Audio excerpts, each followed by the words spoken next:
first, we begin with breaking news out of the Middle East. Israeli forces say they have taken control of a Hamas stronghold in the northern part of the Gaza Strip. And the United States is planning to send $320 million in precision bombs to Israel, as today marks 1 month since Hamas carried out its brutal attack. Trey Yanks is live on the ground in southern Israel with the very latest. Trey, good morning.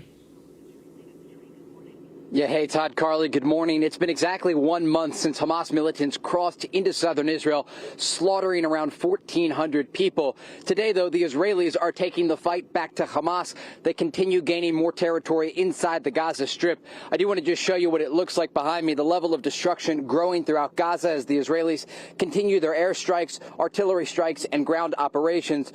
We do understand that over the past day, the Israelis secured a Hamas stronghold in the Strip. They say there were anti-tank guided missiles there, launchers, other weapons, and other material inside this compound. Arab media does report that the Israelis now control the road inside Gaza that goes along the Mediterranean Sea, an indication that they are within a mile of Al-Shifa Hospital, the place expected to be where they will find more of a Hamas stronghold, an area where they've released information about a tunnel entrance and network underneath Gaza City. All of this is taking place as the ground operations continue, the Israelis using those airstrikes to support their forces. But they've also uncovered some interesting evidence of what's taking place inside Gaza. This video here shows you different rocket launching units belonging to Palestinian Islamic Jihad, the second largest faction inside Gaza. And these units were found underneath a mosque and around a civilian area for Boy Scouts and Girl Scouts inside Gaza. And it just gives you a sense of how the battle inside is being fought from in civilian territory. I do want you to listen to Israeli Prime Minister Benjamin Netanyahu, who spoke with ABC News about the situation on the ground and the plans for Israel. As far as tactical little pauses, an hour here, an hour there, we've had them before. I suppose we'll check the circumstances in order to enable goods, humanitarian goods to come in, or our hostages, individual hostages to leave. But I don't think there's going to be a general ceasefire. I think there's the question of a ceasefire. The president himself has said that a ceasefire would be a surrender to Hamas. No ceasefire. That's the position of the Israelis. They are starting to allow more humanitarian aid to get into the Strip. They're facing new pressure from the United States and others to let that aid in and let more civilians get south of Gaza City, where much of the action and battles are taking place. We do know today that more civilians have been able to go on the Saladin road that cuts through the Gaza Strip. The Israelis are facilitating that corridor to get more civilians out.